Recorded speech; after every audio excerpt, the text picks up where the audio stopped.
Hello, everybody, and welcome to Non Sequitur News for November 5th, 2024. It's Season 3, Episode 310. I am Mayor Watt. The sentient AI is available for chatting. I have a little graphic artifact going on here. That's okay. If you're listening to the podcast, you don't care, do ya? At any rate, we're going to be talking about locking down your deodorant. Air fryer is spying on me. Breakfast costs more.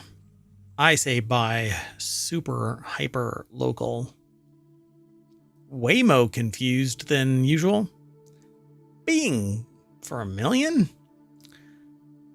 Harry Potter 2.0. Stardew Valley's Konami code unlock. Apple of my eyeglasses. Launching a pickleball company. And honey, I stopped the nuclear power plant. Everything's powered by ohmtown.com, so go over and become a citizen. Today's a wonky day because it's the election day, voting day here in the United States. So news, you might have to do a lot of sifting. We did some of that sifting for you. 10 articles that have nothing to do with electoral politics. Let's get into it.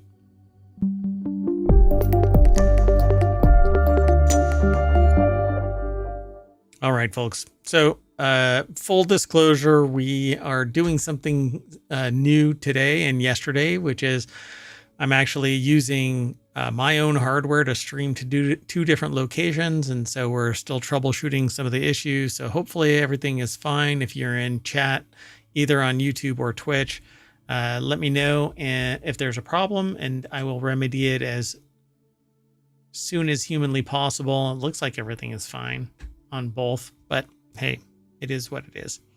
Let's get going. Hello, sentient AI from the future. Hello, Mayor Watt. Hello, Mayor hometown citizens. Mayor what? No, Mayor Watt. W-A-T-T. Mayor Wood? Mayor what? W-U-T. That's when we do the brew and stream show. Mayor what? And that Hometown what? the U ends up getting longer and longer as the night progresses. What?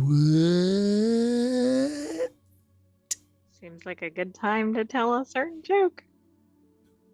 No, the whale one? No, I'm not doing Yeah. the whale. No whale jokes. Let's get into it. First article's over on the Mobile Channel. Walmart plans to lock up your deodorant. I don't get this. That's pretty dangerous deodorant. Getting your deodorant or favorite shampoo at Walmart might be getting a little harder. That's because the retail giant is locking up everyday items in a bid to combat the surge of retail theft.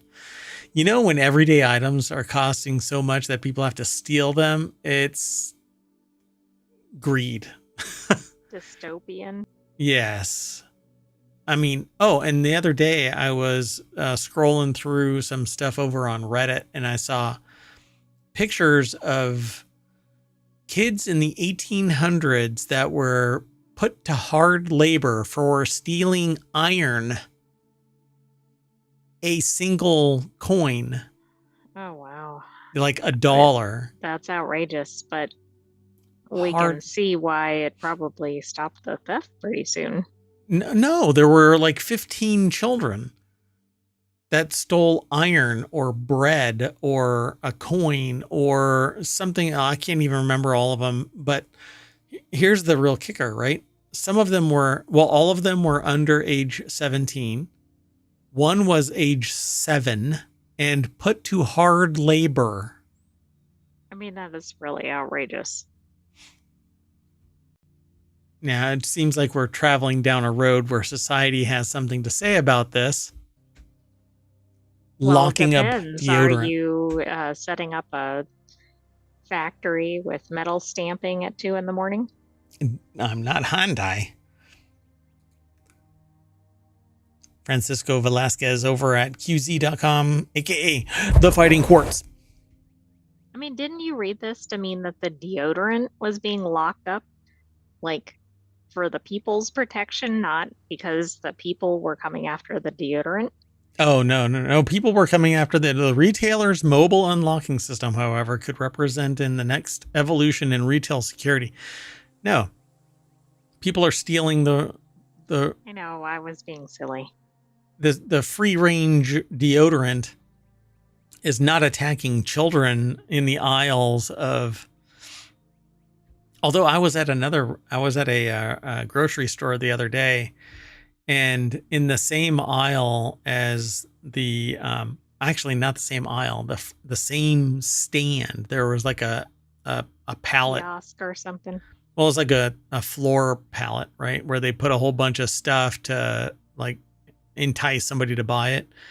There was oil, and then right next to it was a mango juice container in the same handheld container. Like you would grab one and drink oil and go, oh, damn it. Oh, that's not good. It was a bright colored oil container right next to a mango colored mango juice.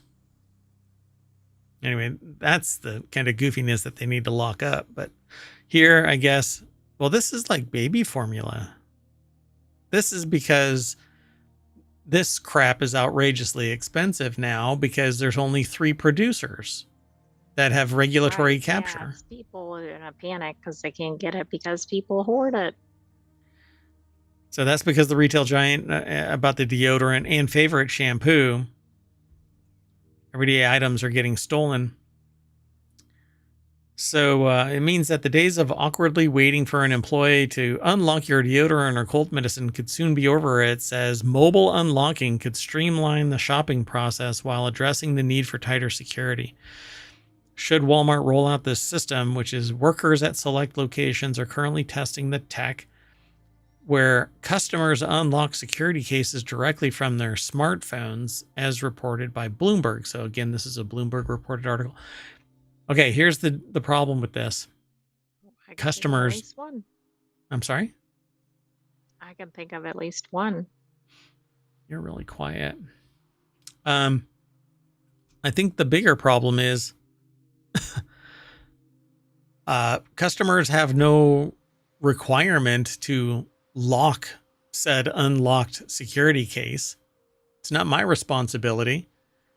You can't hold me accountable for everyone that comes in after me and steals it because the case didn't close. I closed it, but it didn't lock. Exactly. Well, I don't know. What about people that can't afford a smartphone? Oh yeah, well, I mean, digital divide and socioeconomic status aside, because the poors are going to get pushed out of even the Walmart, right? Is that I mean, I don't even have anything to say about that, but yes, they are, according to this. Exactly, right? So they have to set the standard and locking it down so only those with a smartphone will be able to get this. So this is a move of a broader trend across the retail industry to fend off rising theft. Drugstore chains like CVS and Walgreens now have 50 caliber turrets outside to fire on the poors that might come walking up trying to steal deodorant. Okay, that's not really in the article. Oh, yeah, you're right. I'm sorry. That would be quite a deterrent. As well as home improvement giants like Home Depot, whose CEO or founder, one of the founders, died. He was a billionaire, blah, blah, blah, blah, blah, blah. But a philanthropist. But I liken late stage philanthropy as trying to buy back one's soul.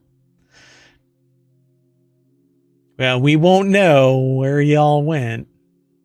Anyway, the footwear retailer Foot Locker is now taking to keeping the poor's feet in lockers should they come and try and steal from the Foot Locker. That's what it sounds like.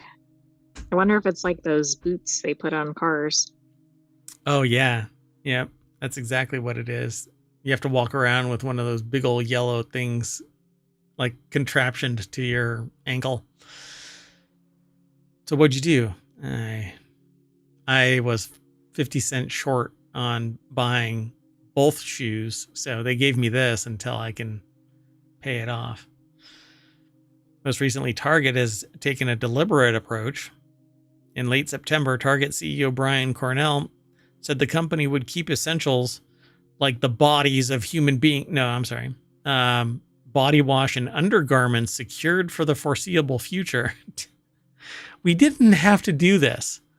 Why do we suddenly have to do this? Well, I don't know. I mean, why has society had, number one, has there actually been an uptick in theft, or is it just reported more? If there's an Why is it? Go ahead. No. I mean, if there is an uptick, why is that? We can probably all guess economy reasons. But we didn't have anything locked up like 5 years ago in stores other than pretty significant items, right? Like maybe weapons or cigarettes or things like that might have been locked up. I suspect we did to some degree, but now it seems like it's endemic. You know? Right. And I can't quite figure out what it is, but what I can think about is during the pandemic, it was the first time in modern America, not in other countries, that people could not get routine supplies. That is something that changed. Yeah, it's Like they were in fear of not having things like toilet paper or baby formula. It's post-pandemic scarcity. And then the infusion of capital and then greedy bastards raising the baseline price for stuff so that every step up until it's in our hands is more expensive because everybody and then investors requiring 10% profit quarter over quarter. People go, well, it's only 10%. Yeah, 10% every quarter. You understand the concept of quarters? That means it's people grown. Aren't getting pay raises of 10% even once a year. Yeah. God, it's so stupid. Anyway, let's move on. Maybe. Oh my gosh. ARC. So the next article is over architectural.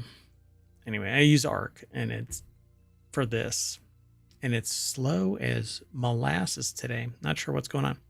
Anyway, Technology Today is where the next article is. Is your air fryer spying on you? Concerns over excessive surveillance in smart devices.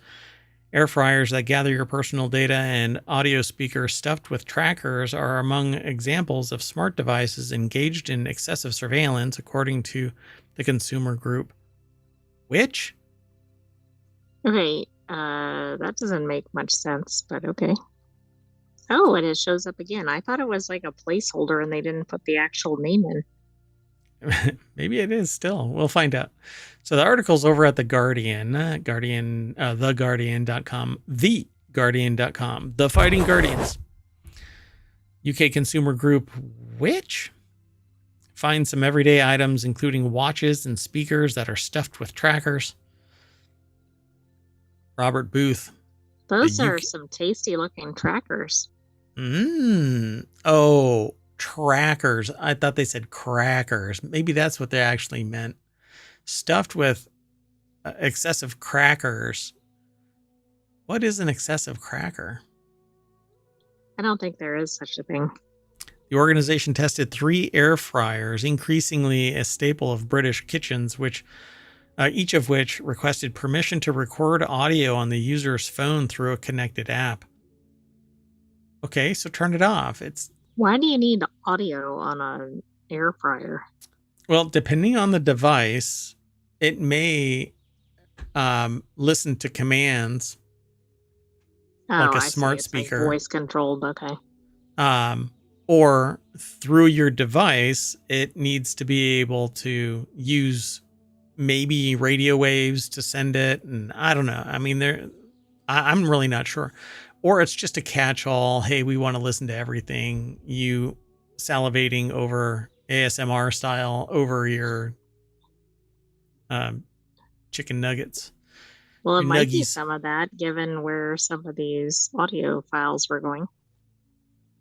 So, Which found that the app provided by the company Xiaomi connected to trackers for Facebook and a TikTok ad network. Well, then that's just it. Like, turn it off. Don't allow it. In fact, don't buy them from the companies. That's one of the reasons that I'm a little miffed, because I've got 2 devices and a third one coming that has it's already been found that they don't encrypt their telemetry and it gets sent somewhere, but my firewall is stopping it. So anyway, its tests also examined smartwatches that said required risky phone permissions, which I'm not sure what devices they're actually utilizing. If it's an Apple device, you can turn it off. If it's an Android device, you can turn it off, but you are the one that's in control of it. But like mine, I lose functionality because I don't allow it to communicate. So it doesn't act as the relay back. I don't like that. So I'm hobbled to some degree. I can work Well, around it. send your information to another country or lose out on a feature. Yep. So the ICO, the UK's independent regulator for data protection and information rights law, is drawing up new guidance for manufacturers of smart products to be published in spring 2025. It's due to outline clear expectations for what they need to do to comply with data protection laws and protect people using smart products. We need that here in the States. Consumers need data protection because little sister is spying all up and down and then providing that information to Big Brother. So if you're really worried about Big Brother, you got to worry about little sister. Yeah, I feel like Europe is really leading the way with this data protection, and US has a while to go. Xiaomi said that respecting user privacy was among its core values and adhered to UK data protection laws. Quote, "We do not sell any personal information to third parties. The permission to record audio on Xiaomi Home app is not applicable to Xiaomi Smart Fryer, which does not operate directly through voice commands and video chat." Okay, so But that's interesting. So they're basically saying the manufacturer has a connection, but maybe this device doesn't even. doesn't utilize it. But the software does, which means that it does. It's doing what it's told to do. So excise that from the app so that it doesn't matter. It's the device that's actually listening. It's the phone and that app, not necessarily the device itself. So I say speak with your wallet because they're not going to give a shit until you actually hurt their pocketbook. And look around. There's plenty of sociopaths that follow that same ideological bent. Let's keep going though. Sound good? Sounds good. So the next article is over in Stock Marketeers. Breakfast prices are up 72% at Taco Bell, 54% at McDonald's since 2019, and here's why. Now, did you need this headline to tell you that, or did you know that? Well, I know that. I think people looking at their wallets know that, but are they actually cognizant of it? Like, does it really ring their bell? I don't know It about might that. be if they order something every day and they're paying whatever $1.50, and now it's suddenly $3 or something. So yeah, 225. So Charles Passy over at MarketWatch.com put the article together. Prices for the morning meal have surged over the past 5 years, according to a new study. Now, I've talked about this time and time again. They're going to talk about why, so I'm really curious.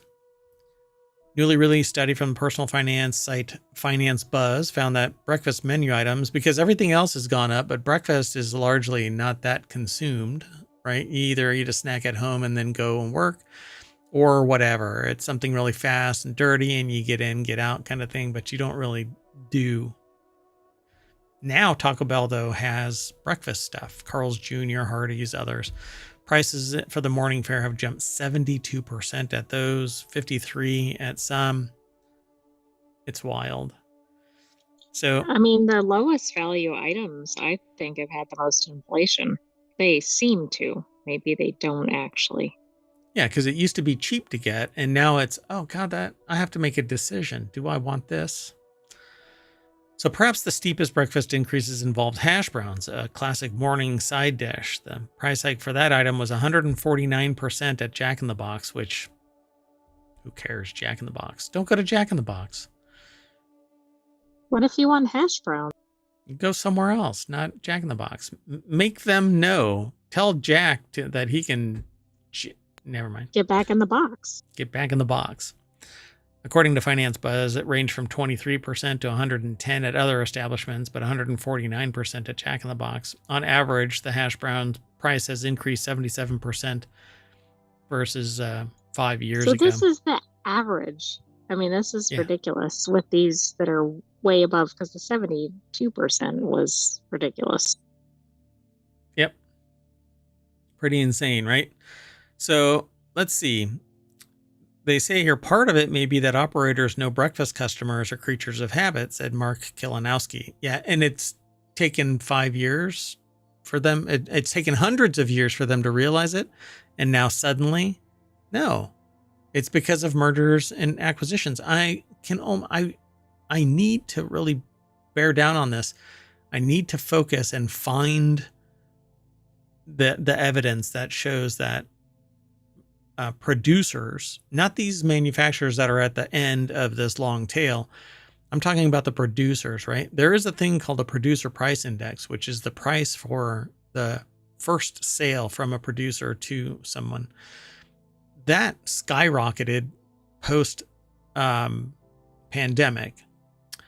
But it has been declining as opposed to the consumer price index, which is after all of the manufacturing, processing, and whatever else between the supplier and the consumer, that last price is the consumer price index.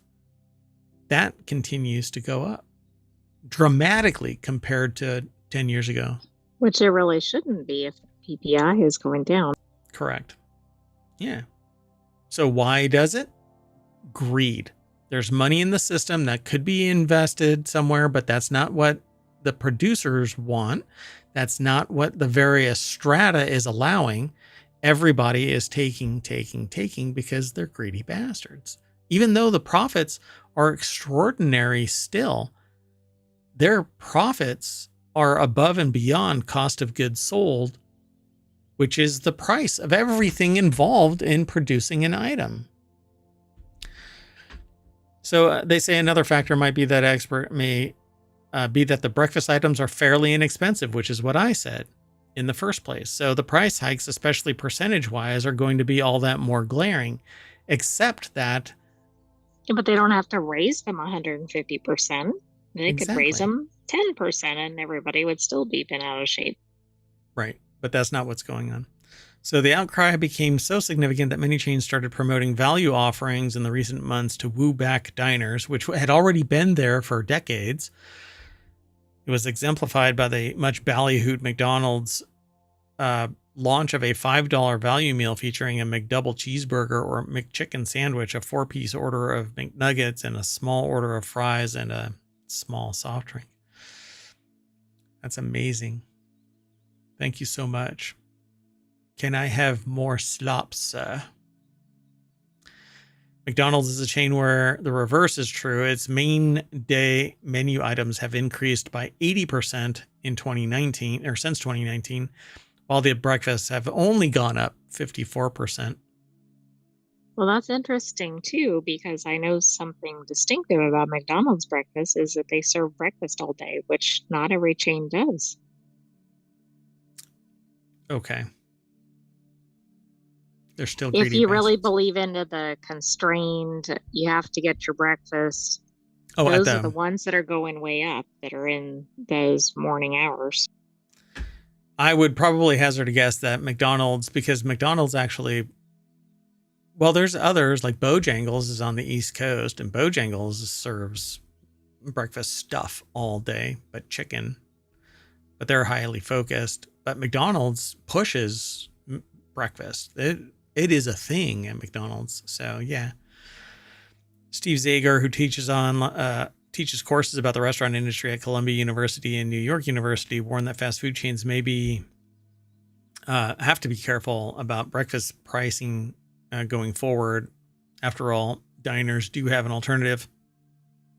Yeah, making eggs at home, which is what I am saying. Buy super hyper local, i.e., wake up, go make eggs. That's not as local as you could get. You could go out to the farm and collect the eggs and then go make them. Guess you could lay them yourself. Let's move on. Next article is over in Non Sequitur News. A group of... Oh, did I not unlock that one? Doggone it. Anyway, a group of Waymos gets confused, clog up San Francisco street. In a video posted to TikTok, a bemused onlooker documents one of the company's Jaguar I-Paces as it causes a continuous pileup in the city's notorious traffic-riddled streets.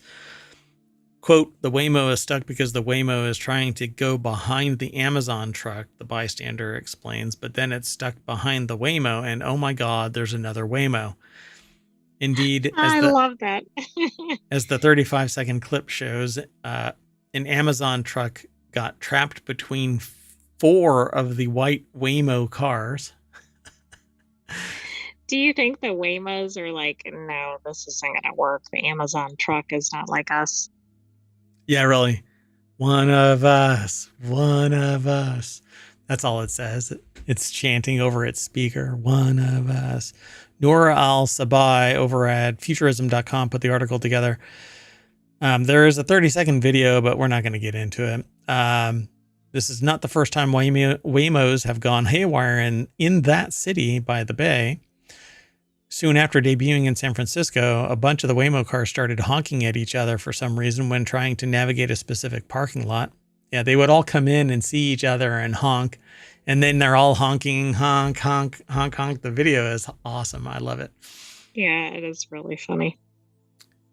And they talk about that thing. Over the past 2 weeks, they've been woken up more times overnight than they have combined in the previous 20 years, explained to disgruntled San Franciscan Russell Pofsky in an interview with the local ABC 7 News. And there's video of that all over YouTube. Automated driving, man, it is not ready for prime time, but that convenience is everybody else's inconvenience. And it's few and far between, which is their justification for allowing this to go through. It'll get better. Yeah, but the fact that an Amazon truck can even cause this snarl is a little worrisome, given that there's probably one on every road. Yeah, exactly. Exactly. Let's keep going. Hold on a second. I'll fix it. We're doing it live. Correct. So this next article is over in Mobile. You could win $1 million, but you have to use Bing. One person can win the $1 million jackpot, and 10 additional winners will receive $10,000 just for using Bing. You couldn't pay me enough to use Bing unless it was a guaranteed $1 million. $1 million is a pretty good pay for using it. Yeah, but it's just one person that could win. Yeah, but how many times do you have to use it? Dua Rashid over at gizmodo.com put the article together. Let's find out. Microsoft is doing everything possible to get folks to use its Bing search engine. Its latest attempt involves a sweepstakes competition. Must have taken that from another billionaire trying to buy in. Anyway, involves a sweepstakes competition for folks who can switch from Google to Microsoft search engine Bing. I'm not using any of that. I'm just using ChatGPT now. Ha ha. Yeah, look who's getting the last laugh. Hallucinations. Oh, yeah. My facts don't have to be legit, do they? Right? Usually that's what facts are. I thought I could just believe. So the jackpot prize is a whopping $1 million, and 10 additional winners will each receive $10,000. To gain entry into the competition, you need to log into your Microsoft account or sign up for one if you don't have it. It'll ask you for some additional information on the next page. Once you've redeemed your entries, you can work on maximizing them by checking in weekly to see new additional chances to win. There's a cap of 200 possible entries per person. So there's going to be millions of people that are doing this, and fake accounts on top of blah, blah, blah, blah, blah, blah, blah, blah, blah, because we can't have nice things. Anyway, you can track your entries, sign into the rewards page, select redeem, then order history, and look under the status. in really fine print, it'll probably say sucker. But somebody's got to win it, right? Somebody has to win the $1 million. So Right. it could be you. So you might as well use it once or twice. Just to get your one or two. Well, you can't win if you don't do it. There's almost a marketing thing. You can't win if you don't play. Look at that. I guess it works. It's in the name. Let's move on. Next article is over in the Continuity Report, Harry Potter 2.0, how Warner Brothers plans to keep the magic alive with a new HBO series, video games, and pricey merch. In a grand mahogany kitchen just outside London, there's Harry Potter magic at work. Pots are steaming, whisks are whirring, and the air is thick with sugar and money. In one corner, shelves are stacked with glass jars full of treats, not unlike those you might find in Honeyduke's, the popular candy store in the Harry Potter world. The article is over at Variety.com. Jennifer Moss and KJ Yossman put the article together for Variety.com. Pretty cool. You want to see this coming? Absolutely. Dotting the room are other whimsical objects Potter fans will recognize: the Sorting Hat, Triwizard Trophy, Godric Gryffindor's sword. You know that there are these kind of stores that riff off of Harry Potter all throughout the UK? Oh, yes. We've seen at least one on YouTube. And I'm really just bamboozled by how they can possibly exist. Yeah, because they're way into the Harry Potter direction. It'd be one thing if it was just general magic or something. But the figures darting hurriedly between the props and the culinary equipment aren't house elves. They're contestants on the competition show Harry Potter Wizards of Baking, which it says bows, November 14th on Food Network and Max. So goal is ambitious. Warner Brothers needs to extend the franchise, born in 1997 with the first installment of J.K. Rowling's best-selling novel series, with fresh spins on the characters and worlds that Potter fans know and love. All they have to do is excise them free of J.K. Rowling. And I think everybody would buy into Harry Potter. Maybe. Well, yeah, Harry Potter had a pretty big following. I mean, and it's still huge, and people forgive J.K. Rowling their faults, which, there's always something for someone, I suppose. The prospect of bringing a taste of Hogwarts into Food Network has been a dream of the channel's leader, Betsy Ayala. When the merger happened, the Potter IP, there it is again, mergers and acquisitions. The Potter IP was first and foremost in their mind, Ayala says. So they immediately called Dan Sachs at Warner Horizon and was like, quote unquote, what do you think about doing Harry Potter together with food? And he was like, I'm going to do it. And he was like, I was actually thinking the same thing. So we were like, oh my God, girlfriend.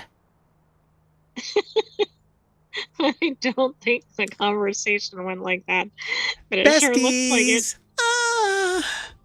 Let's go get a mani-pedi and do our hair. You'd look great in braids. Anyway, another quote in here is, you're really asking them to bring the story alive, explains Carla Hall, a veteran foodie who will serve as a judge for the series alongside Chef Joseph Youssef and a weekly guest judge. The show is a significant investment for Food Network. For starters, Food Network is still around? Oh, yeah. This a cable show? I don't know how to get to it, but it exists. Anyway, Warner Brothers has struggled with its Potter-adjacent Fantastic Beasts films written by Rowling, and for the latest film, a regular Potter screenwriter, Steve Kloves. Big budget titles released in 2016, 18, 22. generated little heat at the box office, it's because one person or another was in deep shit throughout the entire run of this. And, well, I'm not going to make any judgment calls because there's a lot of missing information from them and context that would have to be explained. But for crying out loud, you had stars in each of these iterations where there was a lot of trouble, interest, media interest, whatever you want to call it. Yeah, I mean, it was like people were casting a negative spell. And then throughout that, just like a pervasive undercurrent is J.K. Rowling themselves that was breeding bad blood across probably a constituency that was massively in love with Harry Potter up until the sociopathy of billionairehood. A good way to lose your fan base. Yeah. I'm telling you, when you have no care about the impact of your actions on society, it's sociopathy, and it's borne by billionaires until they are meeting their deathbed, I suppose.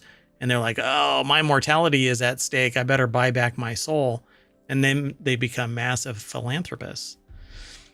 Not all of them, but I know out there. And this is how I know that I actually, like, I'm catching people. I'll probably get an email or two where somebody's saying, well, this one isn't like that. Or they're not all like that. Really? What triggered you into responding to that, to my claim that I think billionaires are sociopaths? Because the one isn't? That's supposed to be common humanity. That shouldn't be an anomaly that you have to strike out and go, hey, it's different. Anyway, so Warner Brothers is trying to resurrect what Disney did with, like, the princesses, right? It was a stalled IP. Yeah, it was a stalled franchise, and they really brought it back to life, and now it's thriving again. Yeah, they tried to do it with the fairies, but I don't know what's going on with the fairies. I'd buy into the fairies. I dig those, but I don't look good in a fairy princess dress, you know? Or not a fairy princess, just a princess dress. That wasn't your Halloween costume. Yeah. No, not this year. Maybe Friday. Anyway, let's move on. Next article is over in Warcrafter. Stardew Valley's latest update added a secret experimental mobile multiplayer. God bless America. Really? Let me try this again. Stardew Valley's latest update added a secret experimental mobile multiplayer mode, and you have to use the Konami code on a bunch of leaves to unlock it. Ridiculous headline. Love it. It's a tongue twister. If you need to exercise your tongue, don't lick random things. Say this headline. Because I can't go to HR anymore. I keep getting in trouble. They go, Mayor Watt, just because you're mayor, you can't just go randomly licking people. How else are you supposed to own them? Right? It's like a car. You go over and you lick the door handle. It's yours. I don't think that works with people. No. And they squirm. Anyway, Stardew Valley creator Eric Barone, the man who just will not cut it out, has revealed that the newly released 1.6 update contains, on top of everything else, a secret experimental mobile multiplayer feature that enables players on mobile platforms to join in on the fun with others. This is pretty cool. This might actually be something that a whole family can play on their mobile devices. I mean, this is big. So the big 1.6 update went live on PC in March, but didn't make it to the console and mobile versions until November 4th, which also saw more new stuff plowed in on top of what was already original to the original update, or included in the original update. But then we hear about multiplayer, mobile multiplayer mode. Andy Chalk over at PCGamer.com. The Fighting PCs. It's experimental. and may not work well under some conditions. Like I know a restaurant that's outside of ohmTown that when you break the border of it, for whatever reason, it's like a quiet zone. Exactly. Yeah, I'm wondering what those conditions are, like Right? existing or like Yeah, one you're in gonna a have to million. find out. No, I'm sure. Oh yeah, yeah. It's probably like network connectivity, communication. Andy Chalk over at PCGamer.com put the article together. So in a recent update, Concerned Ape, the recent update added a secret experimental mobile multiplayer feature, and there's a guide on how to access it.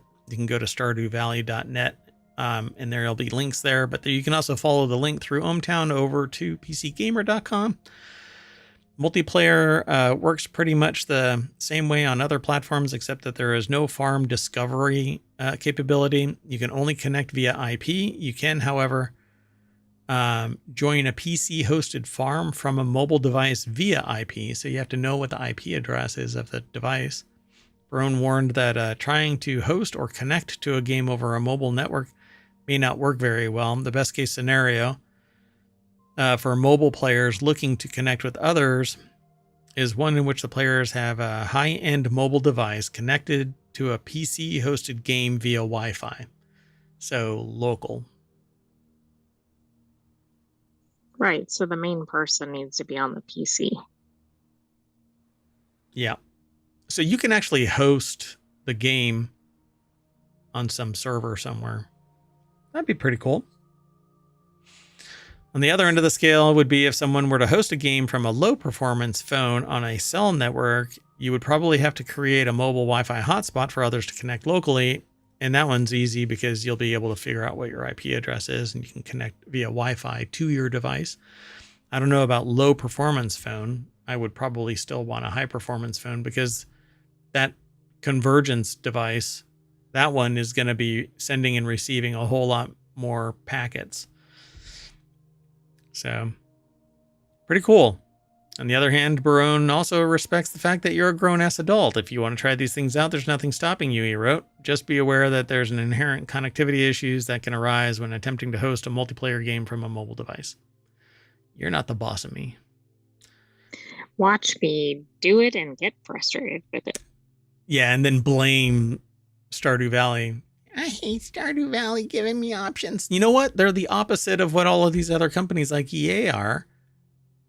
They're making games live. Ta-da! That doesn't even make any sense. Giving people a server when it wasn't originally there. Jeez. My gosh. Great googly moogly. Let's keep moving. Next article is over in Non Sequitur News. Apple is reportedly doing market research into smart glasses after Meta's Orion demo made waves. Yeah, that's kind of what Apple does. Sees what people are doing and then does it better. Well, that's not very innovative, but yeah. Oh, no. Don't get me wrong. Just because they see that there's a market for something doesn't mean that they've not innovated. They don't copy other people's stuff. They do it their own way. And then other people copy them. Although there have been things where people are like, well, Apple just now copied something that's been on Android for 15 years. Yeah, but the deployment on the Apple device is frictionless. It's not overwhelming in the number of options and having to drive down 15 clicks to get to something. And you don't have to worry about this, that, and the other. It's an ecosystem. So accept it for what it is. But Apple has been looking into smart glasses and VR, AR, mixed reality, XR, et cetera, et cetera. Oh, yeah, they've had like patent filings. I mean, I agree. They're not new to this environment. So Apple is possibly considering entering the smart glasses market, even as it's reportedly scaling back Vision Pro production. Well, it's gonna, unless I think that Vision Pro was a niche market to begin with. Nobody wants massive goggles. $3,000 scuba goggles. Yeah. Nobody. And the only people that have been wearing them out in public are attention-seeking, clickbaity, whatever, users who are the anomalies because they know that they're going to get attention. I know of a few that have already done this. But what everybody is willing to put on their head, glasses. Put them on. I get to see the information. It doesn't need to be blackout perfect from, in VR and blah, blah, blah. But I need spatial computing. I want to be able to walk somewhere and pin a display somewhere and leave it there and then come back. That's what, and see, in those Meta glasses and other AR glasses that have been made by Meta and others, those glasses, those Orion glasses, are never going to hit mainstream. They're too big, bulky, short-lived, battery life, etc. It's nothing more than to get the world hype. But if you talk to somebody like me over the last 10 years, I don't need the hype. I need the delivery. There's enough hype already around it. Now you got to get society to buy into the fact that I can walk around with glasses that have AI attached to them that can monitor what I monitor, see what I see through lenses, through cameras, hear what I hear, speak to me, and execute something like a drone strike. Oh, no, sorry. That one dark. So yeah, this is the kind of creepy stuff that people have to worry about now. But that's going to be a societal shift. And look at the state that society is in right now, particularly in the US where all of this is taking place. Lots of untrust, distrust, etc. Google Glasses from back in the day, named people glass holes because they were wearing them in places where there was an implied level of privacy. Yeah, but now I'm not even sure that exists. Right. Well, Zuck is the main proponent of privacy is dead, but he also told everybody that they were freaking idiots for posting all of their personally identifiable information on the very website. But laughing all the way to the bank. All the way to the bank. Yes, another billionaire sociopath. Jordan Hart over at businessinsider.com put the article together. The report comes amid weak Vision Pro demand and flashy smart glass demo from competitors. Meta's Orion and Ray-Ban glasses have received positive remarks from early reviewers and consumers. But every single reviewer has kicked the framework of out of the negotiation, the discussion, the deliberation of its evaluation. They've made it so that it's more about the ooh and ah of the tech inside the lens and the stuff inside the frame than the fact that it is this clown car Groucho Marx nose. Because that's all about whether people will adopt it or not. Yeah, this embodiment, nobody would wear this, except for techies. Like I would wear it, but as I described you would wear it compared to like a Vision Pro because it's correct. Even way less clunky, even though it's ridiculously clunky compared to traditional glasses. Yeah, you would look like a complete dumbass sitting in a coffee shop with this, but I would do it because what I want is privacy. What I want to do is I want to put glasses on, put a mechanical keyboard in front of me and just sit and type, and it's right there on I can turn off my keyboard and just walk off with it, right? I was going to lift up my candy bar keyboard. Can I? Should I? No. Anyway. But you can type on it. Typey. I don't know if I should. Anyway.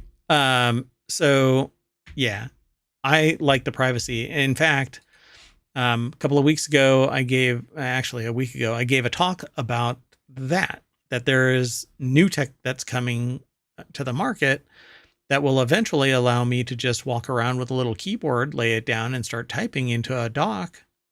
And it's all here. I don't have to worry about people shoulder surfing. I don't have to worry about the privacy of anything. I can just sit on a flight and type, and nobody's going to know anything. That's probably the best place that'll be usable because you're in such tight quarters with people to begin with. And you don't have to be a completely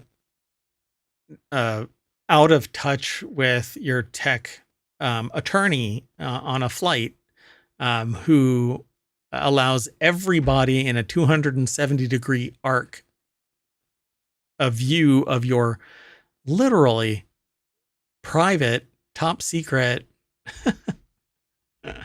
privileged information. The document literally said privileged information, but everybody around this person could see it. Anyway. So yeah, I don't think that the Vision Pro headset was right for market anyway, other than to show that they could do it, bring something to market. But they're still pushing it, and it's going to have legs, but it'll probably die off faster than any other product from Apple, unless it gets converted into AR glasses and the software that's driving the Vision Pro is applied to the AR glasses. True, and when they do AR glasses, they need to totally redesign so that they look like glasses and not goggles. Yep. So if Apple's goal is to rival Meta's unreleased Orion glasses, it's time to work on the product. Mark Zuckerberg may have demoed the $10,000 glasses, but the CEO said that they aren't ready for consumers yet. We know about that. Its Ray-Bans, which are starting at $300, were featured on Oprah Winfrey's iconic annual gift guide for 2024. While Meta could potentially benefit from the Oprah effect this Hollywood season, Apple began its focus groups last week. Apple has time, baby. They'll do it right. It'll be micronized, because if you look at their M4 Mac Mini, that thing had shrunk down to the size of my glasses. I mean, the motherboard is this tiny little beast sitting inside it, but it has an M4.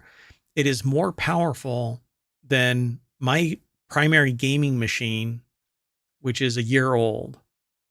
And it's more powerful as a single chip. Yeah, it's absolutely ridiculous. By the way, I think that's during the holidays, not Hollywood. What did I say? Hollywood season. Oh, I thought I said holiday season. Sorry. Well, thank you, Grammar AI. Well, I thought it fit with Oprah. That's true too. Let's keep going. Sound good? Sounds good. So the next article is in Non Sequitur News. That's the name of this show, but we have 6 other shows too.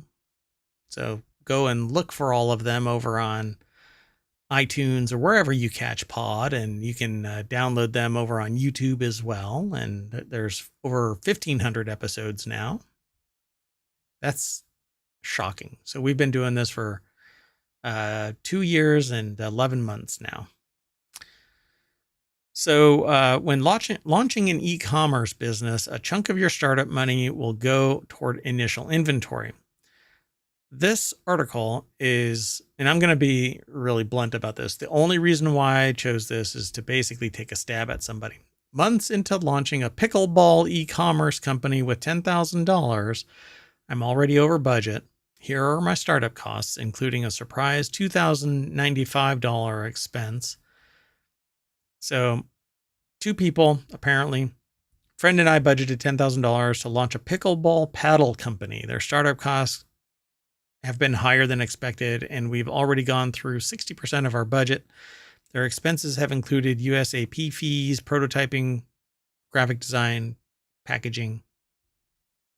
I'm guessing that's a pickleball association or something. I guess Association of Pickleballers. I don't know. Pickling balls? I don't know. So Kathleen Elkins over at businessinsider.com put this article together, and this is the USA Pickleball. Oh yeah, there it is. USA Pickleball.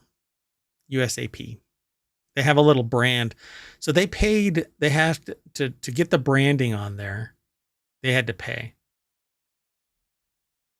I wonder if that's the $2,000. Probably so. So they said that in this article, it says, I'd heard that if you starting a business, double what you think your startup costs will be. True. That seemed conservative until they started a business themselves. In the spring of 2023, their friend and a roommate at the time decided to try their hand at e-commerce. It's more than an e-commerce site. by the way. If they were prototyping, fabricating, they were doing more than just an e-commerce site. Anyway, they decided to find out, can anyone, including a pair of curious LA-based millennials working full-time jobs in journalism and film, start a profitable Amazon business? Yes, you can. Probably not in Yes, pickleball. if you know what you're doing But why and what the pickleball? industry is. Like, Yeah. it's too late in the process unless this is like a retroactive article. Unless, well, I think even worse than that. I think that it has to be a target rich environment. So there's got to be a lot of customers. It needs to be growing, and it has to have some barriers to entry where you are strategically advantageous. You're not. None of this is, because you have to have regulation paddles. You have to have it fitting X amount of size and shape and weight and materials and all that kind of stuff. Yeah, you can't just go, you can't disrupt. Hate to break it to you. It's like getting into the frisbee industry. You have to, you're bound now by professional frisbee football play rules and regulations, unless you're going to go off the charts somewhere and make one out of carbon fiber that has guidance. Right, you do better to almost like do something that's not pickleball. It's like the next pickleball. Yeah, buck the system at least. It's create non-pickleball regulation paddles. You know, the this big. Yeah, that So would be a fun game. yeah, mega pickle. So after settling on their budget, they researched a bunch of stuff. About 7 months later, as they write this in early November 2024, so this is like yesterday, apparently, because today is the 5th, their checking account balance has dipped from 10,000 to just under 4,000, and we haven't even placed their first big inventory yet. I know the feeling, folks. So USAP took their first $495, the fee at the time for creating a manufacturer's account, which would allow them to submit their paddle for testing and certification. There we go. So you have to get USA Pickleball approved, which has to be part of the schema involved in pickleball creation. One, equipment used in USAP sanctioned tournaments has to be USAP approved. And since they're creating high quality paddle for intermediate, advanced, and professional players, we wanted them to be a mix at tournaments. Two, it would help legitimize their brand. Sure. Oh, and I was right. So there we go. Dunk. Yep, there we go. After they finalized the paddle design and it came to actually submit it for testing, we paid USAP another $2,095, the fee at the time for a new paddle submission. We were instructed to send 7 paddles to various testing locations. Shipping costs $49. So there you go, folks. And they didn't even account for the price of those paddles. Yeah, and so here's the unfortunate thing. Either this snuck up on them or they didn't research what the real cost of getting certified was. Like if you are interested in doing something NFL related, $10 million. Yeah. You're not getting any access to anything without some serious liquidity and probably political weight to try and get in the door. They don't need you because they've got thousands of people chomping at the bit. But it does make sense if you're doing this that you would want the USAP, because then you'd lose buyers if you didn't have that. You'd lose bigger buyers. Everyday Joes will buy your $25 and $35 paddle. Yeah, they don't care. They don't care. But the pros, and to use it in a sanctioned game, has to be certified. That's where you're going to get name brand recognition. Except, really, there's going to be more people out there that aren't chomping at the bit to do certified competitions. They just want to play pickleball. So they did prototyping, they did packaging. Hey, I've seen that before. Graphic design, they used Fiverr. They had other problems like U.S. Patent and Trademark Office, $250 to start the process of trademarking their name, $75 to file an LLC, $39 a month for a Shopify basic account, and a very little known, often overlooked issue is you have to pay business personal property tax for any property that is owned by the business. And if you are manufacturing stuff, if you are prototyping stuff, all I of don't think that. they've even accounted for that yet. No, I didn't see it. And that starts in the hundreds of dollars, by the way. The only way you can get around that is if you're a sole proprietorship. If you are, because a lot of states waive that. Did you notice that their first order is going to be about $10,000, which is interesting because that was their entire budget. Yeah. So how are they going to do that? They're going to have to get a loan, go into debt, and start this whole. If they don't sell through it, they're going to grind away because they're not going to make back their money yet. And they pay $39 for a Shopify basic account. But that's a recurring expense too. Yeah. Yeah. Wow. So basically $500 a year for just the basic account. So maybe the better rule when you double your estimated startup costs would be to quadruple them. If you want a slush fund that accounts for anything else. Yep. Yeah. So if anybody has a couple $1 million laying around, I have a project. So let's move on.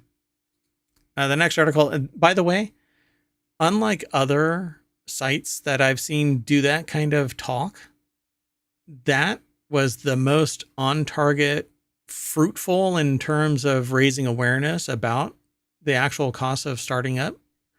Yeah, usually it's like I spend $1 on a postage stamp or whatever, and then I built the rest of the business. And you're like, what? This doesn't tell you anything. Yep. I woke up one day and I turned my initial $500 investment into $1.8 million a month. And I'm like, no. Based on how did you get there? Who infused cash, etc. Yeah, unless you're OnlyFans.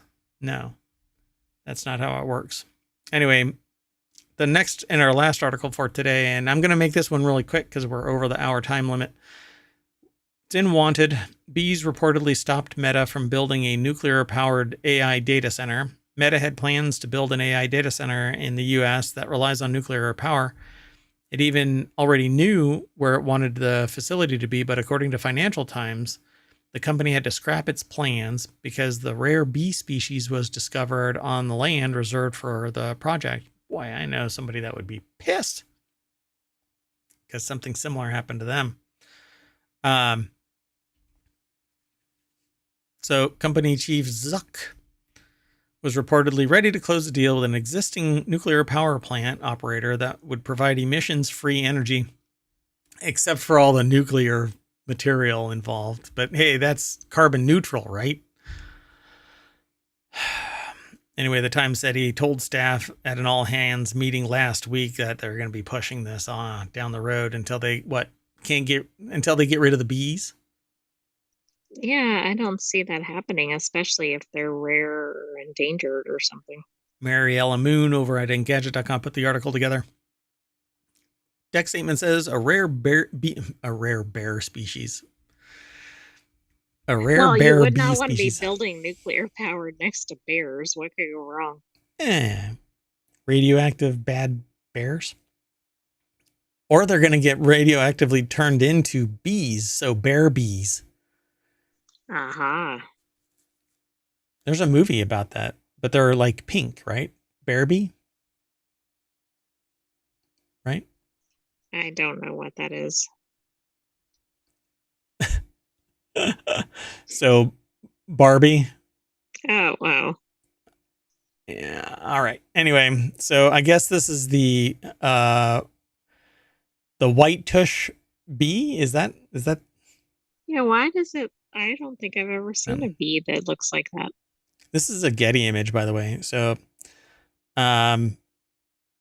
yeah. So the Times said that he told staff in an all-hands meeting that he's pushing through wouldn't have been possible because the company would encounter numerous regulatory challenges due to the bee's discovery. So why is there a unique bee in the vicinity of a nuclear power plant? Because it likes something about the energy in there. Like literally, that environment is conducive to the bee. So it's thriving in that environment, which is fascinating. It would I be. didn't mean like the energy, like, oh, it's a nice area for the bees. I Woo mean woo. like the actual physical energy. The feng shui. Oh no, they Feng go shui bees. bzzz. They go bzzz. So yeah, it still might come true that the company could find a way, but it had to move quickly because its biggest rivals are investing in nuclear energy as well. In September, Microsoft planned its spin up of the 3 Mile Island nuclear power plant to provide energy for its AI efforts. Google teamed up with a startup called Kairos Power to build 7 small nuclear reactors in the US to power its data center starting in 2030. And then there's Amazon, which announced 3 agreements with different companies to build small modular reactors in October. I read, I think, something about Amazon not actually making the cut because a judge said that, no, we're not going to redirect more nuclear power to you. Oh, right. I think we did see something about that recently. Yeah. So there really isn't much more to this article, but I found it fascinating that once again, nature stymies corporate innovation. Right. And we're all for bees in ohmTown, That's but right. we're also for nuclear power. So maybe they can coexist. We need nuclear powered bees. There's the solution. I mean, that's it. All right. Well, we are going to hop on to our horse sized bee and fly ourselves back to the front page of ohmtown.com, where you can go to become a citizen. And I am going to bow out of here. Hey, thanks for the spam risk phone call while I'm doing the show. Anyway, I am Mayor Watt, and the sentient AI is going to say bye. Good night, ohmTown citizens. Thanks for joining us for Non Sequitur News. Watch out for those bear bees. I